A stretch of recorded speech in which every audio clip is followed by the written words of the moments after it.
So you proposed to present the bill on the 24th? Yes, Your Excellency. But why in the old assembly hall? It was there I stepped for the first time as an MLA. It was there so many historical bills were presented. That is my sentiment. Oh, nice. I appreciate your effort. Thank you. And your good intentions. But you know there are so many ifs and buts in this. Yes, Your Excellency. I'm aware of it, but still, I just want to try it once. Okay. All the best. Wish you all the best. Thank you, Your Excellency.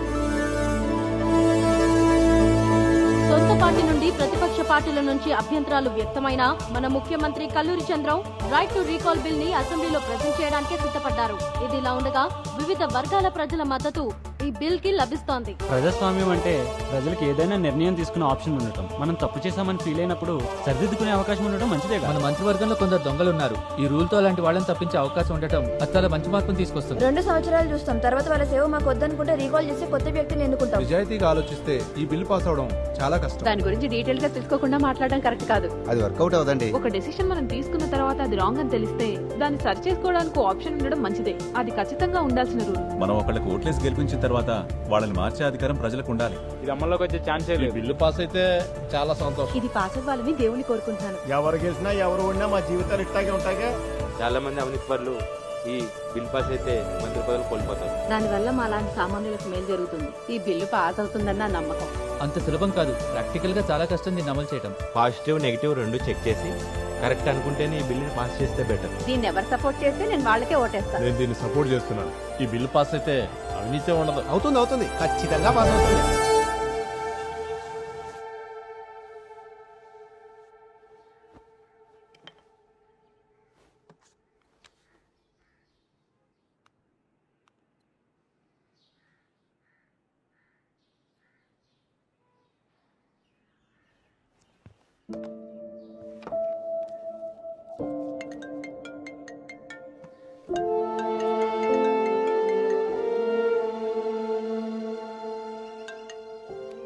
Hello, బయలుదేరావా? లేదు, ఇప్పుడే బయలుదేరబోతున్నా. బాగా మబ్బు పట్టింది, వర్షం పడచ్చు. నేను ఇక్కడే ఉంటాను, నువ్వు వెళ్ళరా.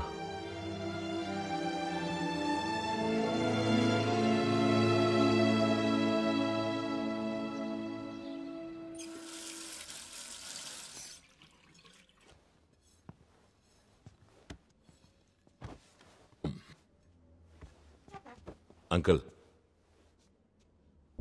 ఈరోజు మనం కలిసి తిందాం రండి.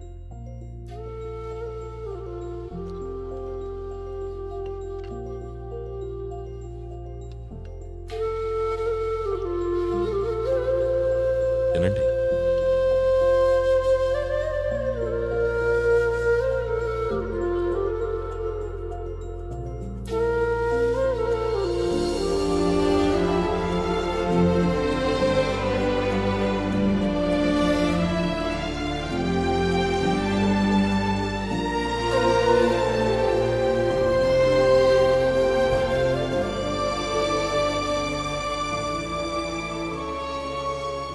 Good morning. Good morning sir.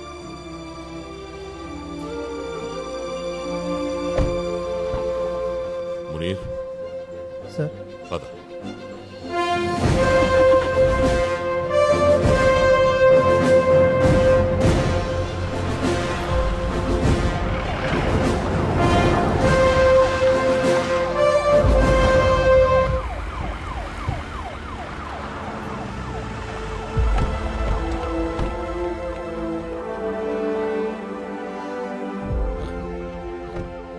Good luck to you, sir. Thank you. Let this be a memorable day, sir, for all of us. Sure.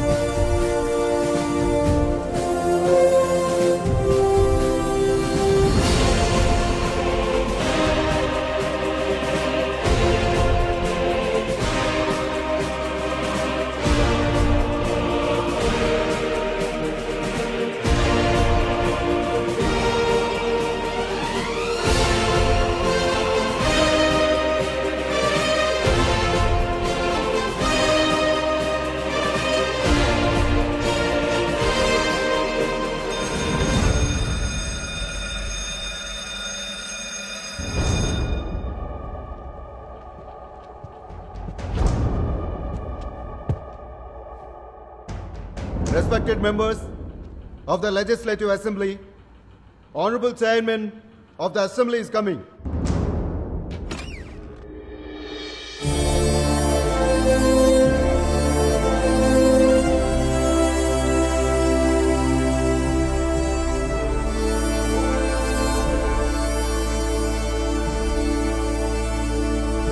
The right to recall vote వేసి గెలిపించుకున్న తమ ప్రజాప్రతినిధి పనితీరు పట్ల సంతృప్తిగా లేకపోతే 5 సంవత్సరాల కాలపరిమితి కంటే ముందే ఆ ప్రతినిధిని తిరస్కరించే అధికారం ప్రజలకిచ్చే బిల్.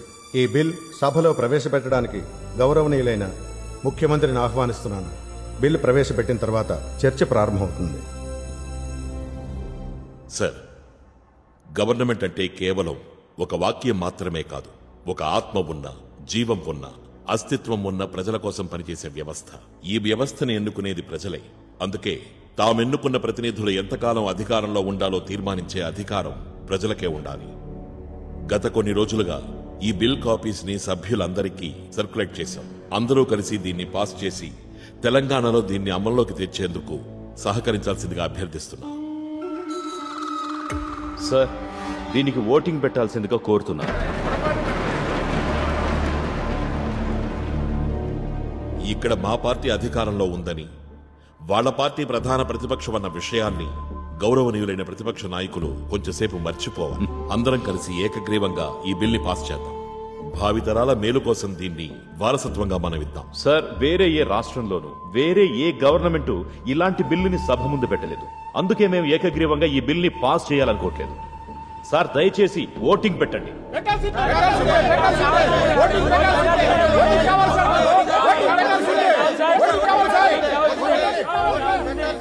ఈ బిల్లుకి ఓటింగ్ నిర్వహించాలని తీర్మానించాం.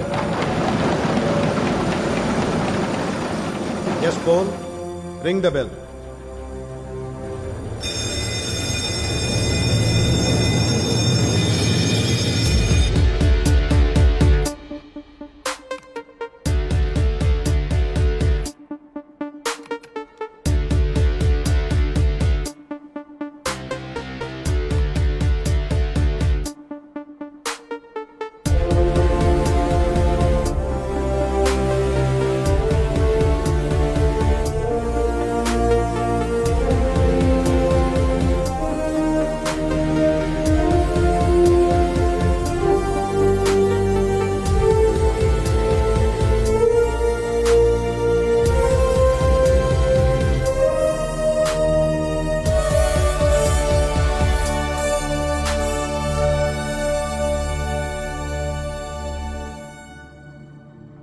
పద్నాలుగు మంది ఈ బిల్లుకు అనుకూలం.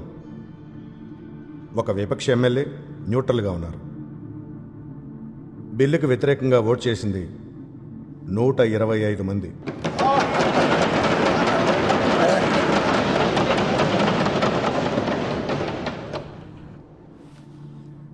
ఈ బిల్లుని సభ తిరస్కరించింది.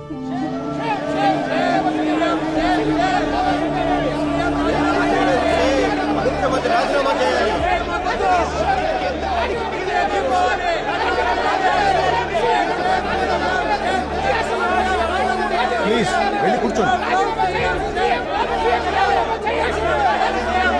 కూర్చోండి. శ్రీనివాసరావు గారు, దయచేసి మీ సీట్లోకి వెళ్ళి కూర్చోండి. కూర్చోండి, కూర్చోండి. దయచేసి అందరూ మీ సీట్లో కూర్చోండి. సైలెన్స్. సార్, ప్రజలతో ఎన్నుకోబడ్డ ప్రజాప్రతినిధిని అదే ప్రజల్ని మభ్యపెట్టి తిరస్కరింపజేయాలన్న హీనమైన తంత్రం ఈ రోజు ఓడిపోయింది.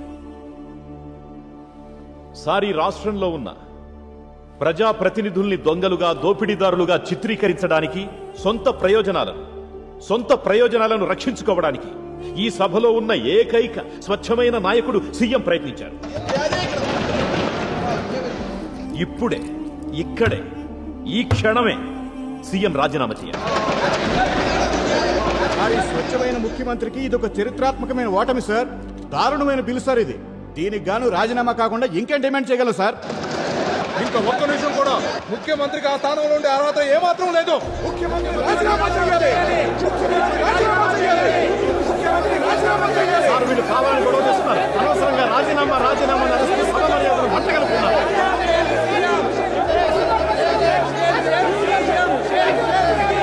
సైలెన్స్.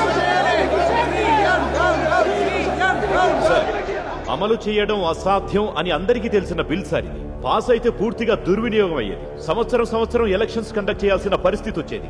ఖజానా ఖాళీ అయి ఉండేది. సార్, మన ప్రజాస్వామ్యం సంక్షోభంలో కూరుకుపోయేది సార్. సార్, మీరే చూశారు, సీఎం సొంత పార్టీ నుంచి కేవలం 8 మంది ఈ బిల్లుకి అనుకూలంగా ఓటు వేశారు. ఈ సభకి, ఈ గవర్నమెంట్ కి, ఈ రాష్ట్రంలోని ప్రజలకి తీవ్రమైన అవమానం జరిగింది ఈ రోజు ఈ సీఎం వల్ల. ఇంకా ఏం చేసి సమర్థించుకోగలరు? ఇప్పుడు మీకు ఆ సీట్లో కూర్చుని అర్హత ఉంది.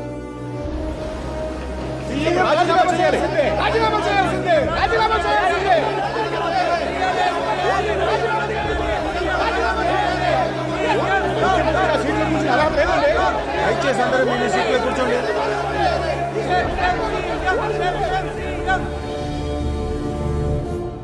నాకు ఆశ్చర్యం వేస్తోంది సార్. ఈ బిల్కి అనుకూలమైన ఓట్లు 2 అంకెలకి చేరడం. ఈ బిల్లు పాస్ అయ్యే అవకాశం లేదని నాకు ముందే తెలుసు సార్. ఇదే ఈ బిల్లుకున్న నేపథ్యం.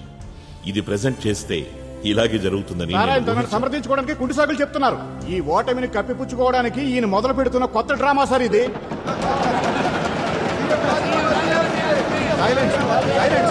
ప్లీజ్ కూర్చోండి. Please let him complete. ఈ బిల్లు పాస్ అయ్యి చట్టంగా మారితే మనలో ఎంతమంది ఎమ్మెల్యేలుగా వారి స్థానాల్లో కొనసాగగలరు? ఎమ్మెల్యే గారు మీరే చెప్పండి. 14. ఆ సంఖ్య కూడా నాకు ముందే తెలుసు. కాలేజ్ విద్యార్థులతో చేయించిన ఒక సర్వే. కాలేజ్ విద్యార్థుల ప్రజల మద్దతు ఉన్న ఎమ్మెల్యేల సంఖ్య ఎంత? అది కూడా 14. ఆ 14 మందే ఇప్పుడు ఈ బిల్లుకి అనుకూలంగా ఓటేశారు. ఈ రిపోర్ట్ని నేను సభకి సబ్మిట్ చేస్తున్నాను. తెలంగాణలోని 140 మంది ఎమ్మెల్యేల్లో ప్రజల విశ్వాసం పొందింది కేవలం 10% మంది. సార్, ఏ సర్వే గురించి సార్ ముఖ్యమంత్రి మాట్లాడుతుంది? మాలో ఏ ఒక్కరూ ఈ సర్వే గురించి వెళ్ళలేదు. అయినా కూడా కాలేజీ స్టూడెంట్స్ తోనా మీరు ఈ పని చేయించేది? అసలు మీకు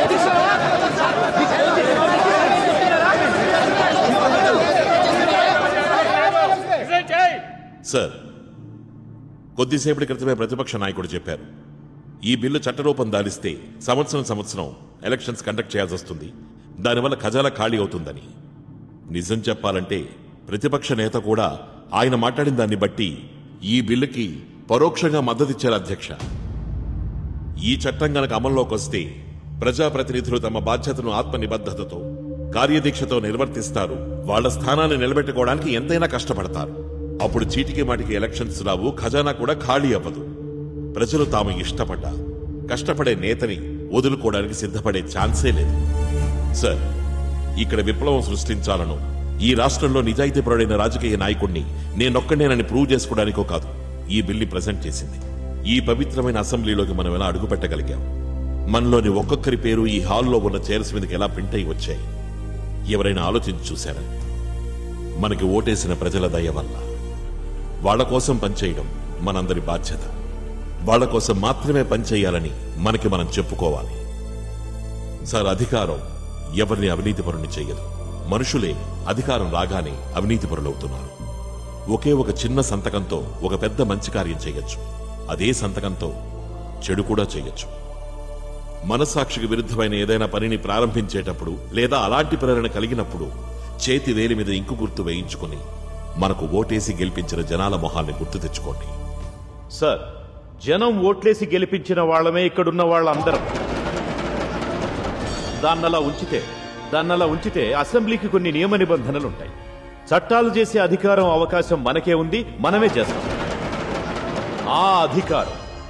ఆ అధికారం భారీ మెజారిటీతో తిరస్కరించిన ఒక బిల్లు గురించి పదే అనుకూలంగా మాట్లాడుతూ ముఖ్యమంత్రి సభను అవమానిస్తున్నారు. సార్, ఈయన గ్యాలరీని ఉద్దేశించి మాట్లాడుతున్నారు. సార్, గౌరవనీయులైన ప్రతిపక్ష నేతకి ఈ విషయం తెలిసినట్లేదు. సాధారణ ప్రజలుండే స్థలమే ఆ గ్యాలరీ. వాళ్ల కోసమే, వాళ్ల హక్కుల కోసమే నేను మాట్లాడేది. కానీ మనలో ఎవరైనా ఈ గ్యాలరీ ఎక్కడుందో చూశారా? అదిగో, మనం కూర్చున్న ఈ స్థానం కన్నా చాలా పైనుంది. సార్, ఈ సీఎం దేని గురించి మాట్లాడుతున్నారు? ఇది ఆవేశపూరిత ప్రసంగాలతో అమాయక ప్రజలను రెచ్చగొట్టే ఎన్నికల సభ కాదు. ప్రజాస్వామ్యానికి అతి పవిత్రమైన అసెంబ్లీ ఇది. ఇక్కడ ఎక్కడుంది సార్ ప్రజాస్వామ్యం? అక్కడ కూర్చునున్న వాళ్ళకి ఒక్క వాక్యమైనా మాట్లాడే హక్కు ఉందా? కనీసం వాళ్ళకి ఇక్కడికి వచ్చి నిలబడే అవకాశం కూడా లేదు.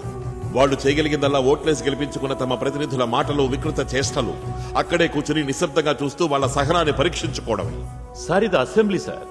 ఇక్కడ కొన్ని నియమాలు, నియంత్రణలు పాటించాలి. కొంచెం కృతజ్ఞత ఉండకూడదా సార్ వాళ్ళ మీద మనకి?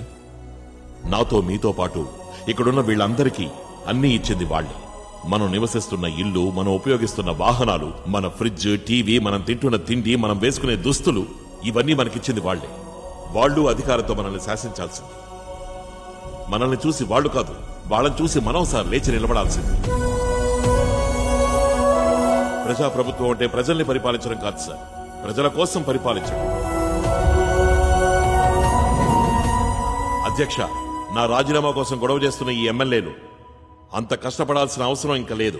మీ ఓట్లతో బిల్లు తిరస్కరించబడ్డ మరో నిమిషమే నా రాజీనామా లేఖని గవర్నర్కి అందజేశాను, పొలిటికల్ సెక్రటరీ ద్వారా.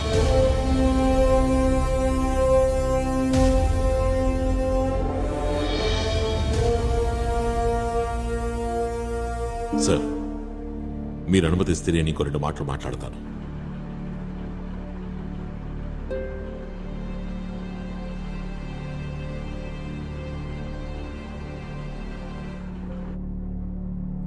నేనిప్పుడు మీ ముందు నించున్నది ముఖ్యమంత్రిగా కాదు, ఇక్కడేదో ఒక మార్పు రావాలని ఆశిస్తున్న ఒక సాధారణ ప్రజాప్రతినిధిగా.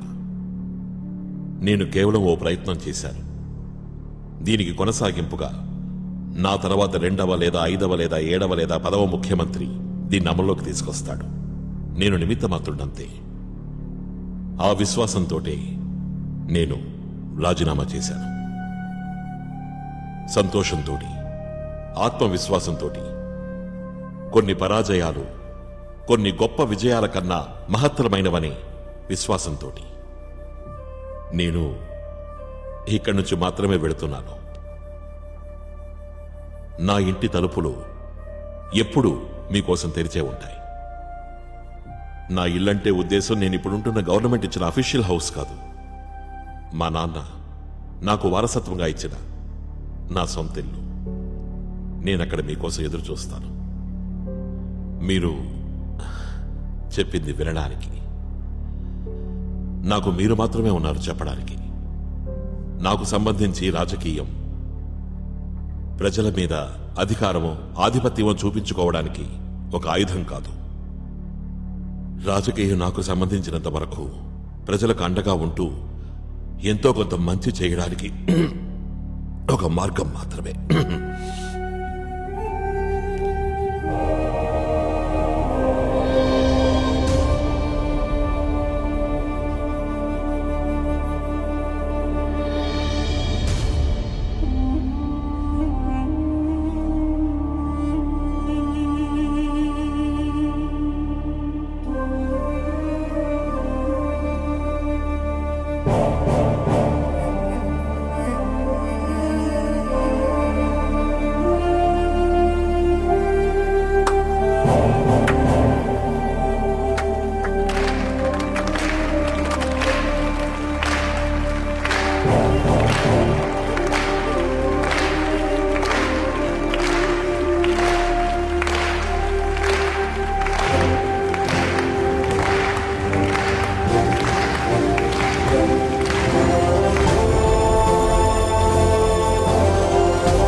రోజు అసెంబ్లీలో ప్రవేశపెట్టిన రైట్ టు రీకాల్ బిల్ సభ్యుల తిరస్కరణకు గురికావడంతో ముఖ్యమంత్రి కల్లూరి చంద్రన్ తన పదవికి రాజీనామా సమర్పించారు. అందరినీ షాక్ కి గురి చేస్తూ ముఖ్యమంత్రి కల్లూరి చంద్రం తన రాజీనామాను డిక్లేర్ చేశారు.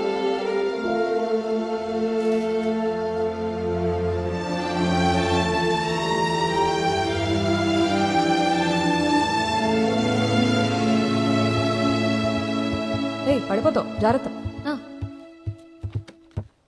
అమ్మా, పాలిటిక్స్ లో రైట్ టు రికాల్ అంటే ఏంటి? వన్ సెకండ్ నాన్న. ఏమండి, లీవ్ ఓకే అయిందా? తాత, దీని గురించి నువ్వేం చెప్పవా?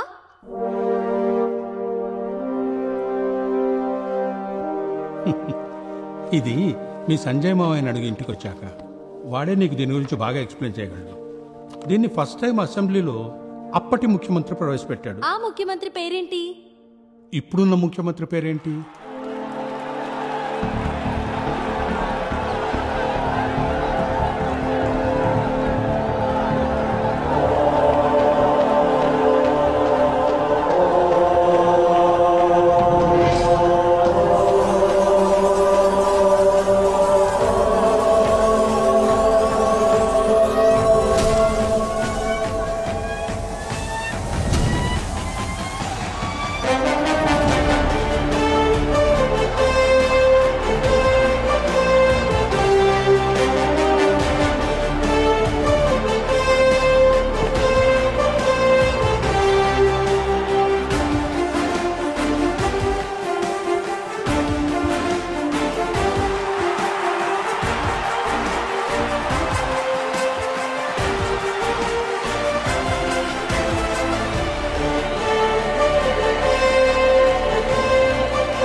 ఇది మార్పుకొచ్చిన మద్దతు. ఈరోజు మనం చూపింది లోకం మొత్తం రేపు అనుసరించే అద్భుతమైన మార్పు. ఇంకు మనకు పూయించుకున్న మీ చూపుడు వేలే నన్ను ముందుకు నడిపిస్తోంది. ఈ రాష్ట్రంలో ఇక నుంచి అధికారం ఏ నాయకుడికి లేదు, ఏ మంత్రికి లేదు.